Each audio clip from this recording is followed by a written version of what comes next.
नमस्कार भक्तजनों, मेरे YouTube चैनल शिव शक्ति पर आप सभी का हार्दिक स्वागत है। आज हम सुनेंगे सावन मास में होने वाले मंगला गौरी व्रत की कथा और इसकी पूजा विधि। साथ ही हम जानेंगे इस व्रत का उद्यापन कैसे किया जाता है और इस व्रत को किसे करना चाहिए और किसे नहीं। भक्तजनों, मंगला गौरी व्रत श्रावण मास में जितने भी मंगलवार आते हैं उस दिन गौरी जी का पूजन किया जाता है। यह व्रत केवल कन्याओं तथा महिलाओं को ही करना चाहिए। पूजन से पहले स्नान करें। एक पाटे पर लाल और सफ़ेद वस्त्र बिछाकर सफ़ेद कपड़े पर चावल की नौ और लाल कपड़े पर गेहूं की 16 छोटी छोटी ढेड़ियां बनाए, जिसे षोडश मातृका कहते हैं। उसी पाटे पर थोड़े चावल रखकर गणेश जी की मूर्ति तथा गेहूं रखकर एक जल का कलश भरकर रखें। आटे से बना चौमुखा दीपक जलाएं, अगरबत्ती जलाएं। कलश पर मिट्टी से मंगला गौरी की मूर्ति बनाकर रखें। सर्वप्रथम गणेश जी का पूजन करें, फिर कलश का तथा दीपक का पूजन करें। षोडश मातृका का पूजन करके मंगला गौरी की मूर्ति को जल के छींटे, फिर पंचामृत के छींटे दे। पुनः जल के छींटे देकर विधिवत पूजन सामग्री से पूजन करें। याद रहे कि मूर्ति का श्रृंगार करना न भूलें तथा गणेश जी को जनेऊ अवश्य चढ़ाई जाती है। एक शकोरे में आटा भरकर उस पर सुपारी रखें तथा जो दक्षिणा देना है वह आटे के अंदर रखें। पंचमेवा तथा लड्डू का भोग लगाकर कथा सुने और आरती करें।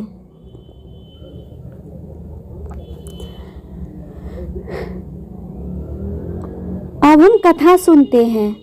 पंपापुर नामक गांव में एक साहूकार अपनी पत्नी के साथ रहते थे।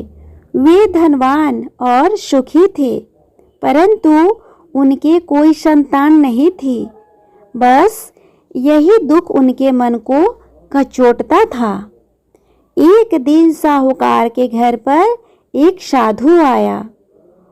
उनका खूब आदर सत्कार किया और अपनी व्यथा सुनाई।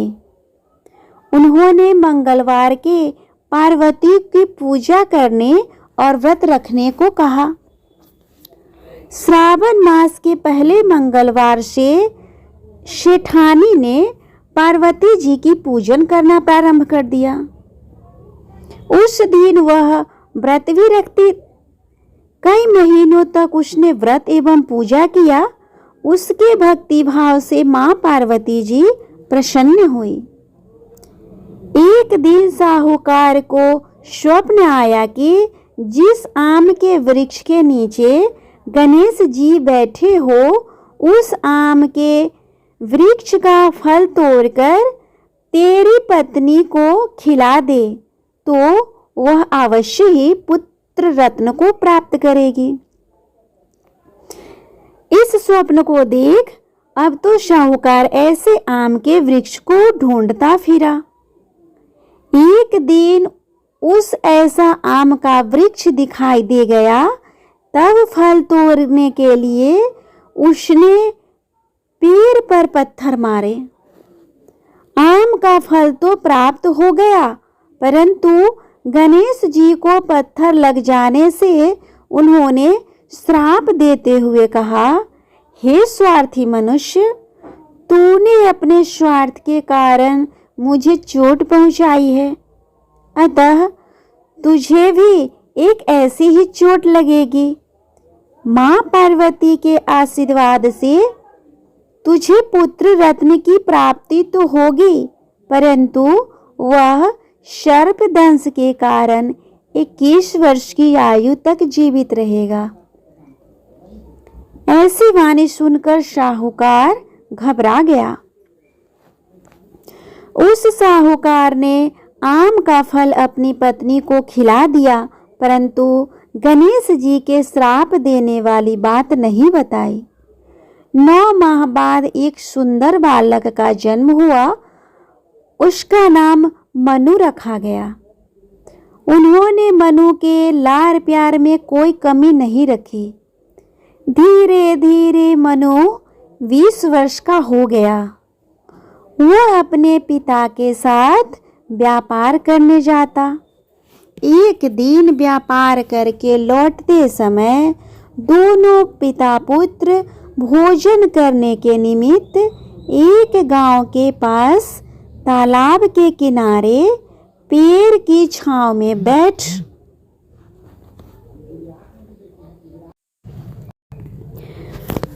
गए और भोजन करने लगे। तदंतर उस गांव की 2 लड़कियां उस तालाब पर कपड़े धोने आई।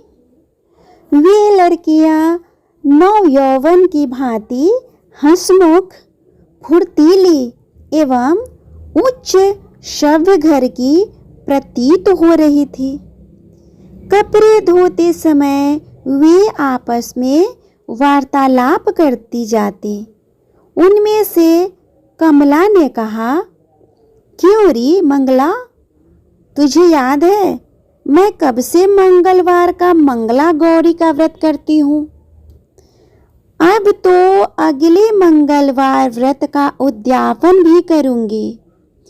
इस व्रत के करने से मुझे मेरे मन लायक पति मिलेगा और सुख चैन से रहूंगी। सो कहते हुए कमला ने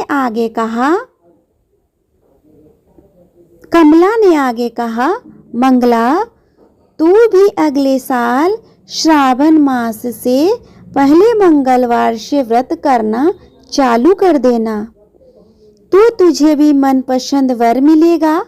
इस व्रत को करने से पति की आयु भी बढ़ती है।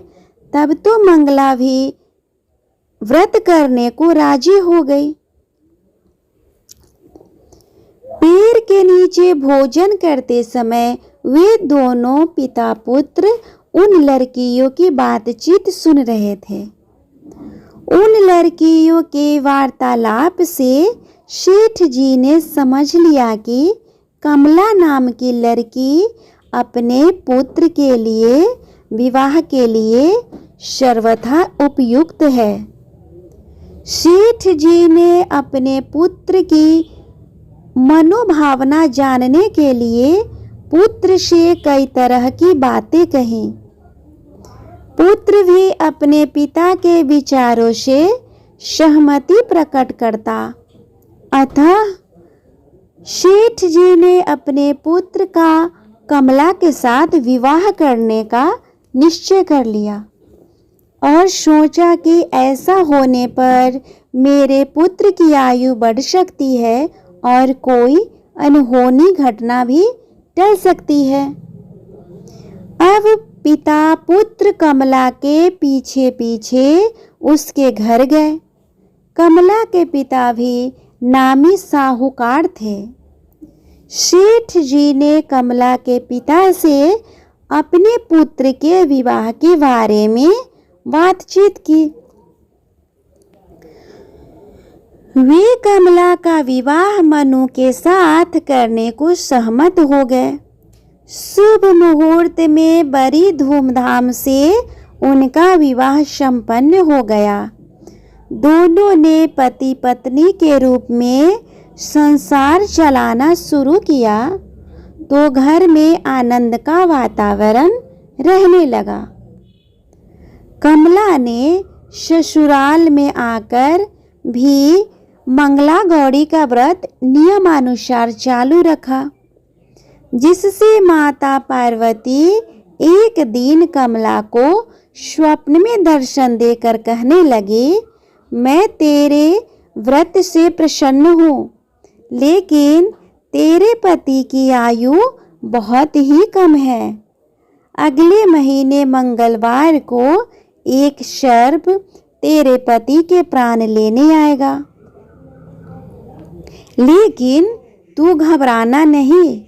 सर्प के लिए एक प्याले में मीठा दूध रखना। उसके पास एक थाली खाली मटकी रख देना। सांप दूध पीकर अपने आप मटकी के अंदर बैठ जाएगा। तब तू जल्दी से उस मटकी का मुंह पकड़े और उसे कपड़े से बांध देना। उसके बाद उसे जंगल में छोड़ आना। इससे तेरे पति के प्राण बच जाएंगे। अब मंगलवार का दिन आया। मंगला ने किसी को कुछ भी नहीं बताया और माता पार्वती के कहे अनुसार सारा कार्य कर दिया। माँ पार्वती की कृपा से मंगला के पति के प्राण बच गए। इस प्रकार व्रत के प्रभाव से मनु दोष मुक्त हो गया। जब घर लोगों को सारी घटना मालूम हुई तो सबने खुशी मनाई। अब तो चारों ओर कमला का गुणगान होने लगा। गांव की महिलाओं ने कमला से व्रत का विधि विधान पूछा और व्रत करने लगी। कमला ने भी अपने मंगलवार विधि विधान से मंगला गौरी व्रत का उद्यापन भव्य रूप से कराया। ब्राह्मणों को भोजन करा, यथेष्ट दक्षिणा देकर उनका आशीर्वाद लिया। इस तरह माता मंगला गौरी की कथा पूर्ण हुआ। अब हम जानते हैं माता मंगला गौरी के उद्यापन कैसे किया जाता है। मंगला गौरी व्रत 5 वर्ष के बाद उद्यापन किया जाता है। अपनी सामर्थ्य के अनुसार महिलाओं को भोजन करके सुहाग की सामग्री दी जाती है। भक्तजनों, मेरी ये व्रत कथा आप लोगों को कैसा लगा प्लीज़ कमेंट करके बताएं। और अगर आपको किसी विशेष टॉपिक पर वीडियो चाहिए तो वो भी बताओ, उसके लिए मैं वीडियो बना दूंगी। और अगर अच्छा लगा हो तो मेरे वीडियो को लाइक और शेयर करें, साथ में मेरे चैनल को भी सब्सक्राइब कर ले। और अभी मैं सावन मास के शुभ मुहूर्त पर कुमारी कन्याओं को उसके विवाह बाधा दूर करने संबंधित तथा वैवाहिक योग बनाने संबंधित वीडियो को अपलोड करती रहूँगी। तो कृपया कर आप मेरे चैनल पे बने रहे और आपने जिस तरह मेरे पिछले वीडियो को प्यार दिया है, दुलार दिया है, कृपया कर उसे बरकरार रखे। तब तक के लिए माता मंगला गौरी, भगवान शिव शंकर आप सभी पे अपनी कृपा बनाए रखे।